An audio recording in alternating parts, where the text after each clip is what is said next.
நீயே திரும்பி பிடி, நான் பிடிச்சா கோவச்சுக்குவார்.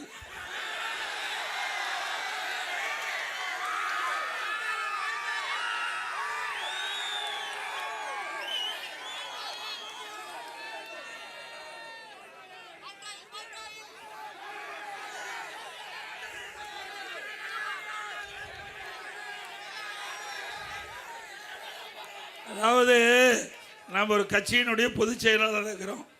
நமக்கு அவளுக்கு நிறைய வித்தியாசம் இருக்குது. நம்ம ஒரு பொன்மனச்செம்மல் புரட்சி தலைவர் எம்ஜிஆர், இதயம் புரட்சி தலைவி அம்மா அவருடைய அரசியல் பள்ளியிலே படித்த மாணவர்கள். நாம் கண்ணியம் கட்டுப்பாடு நமக்கு தேவை. அதனால யார் எப்படி பேசினாலும் நம்மை பொறுத்த வரைக்கும், அதிமுக பொறுத்த வரைக்கும், அதிமுக கூட்டணி பொறுத்த வரைக்கும் மக்களுக்கு தேவையான திட்டங்களை கொடுப்பது தான் நம்முடைய முதன்மையான கடமை.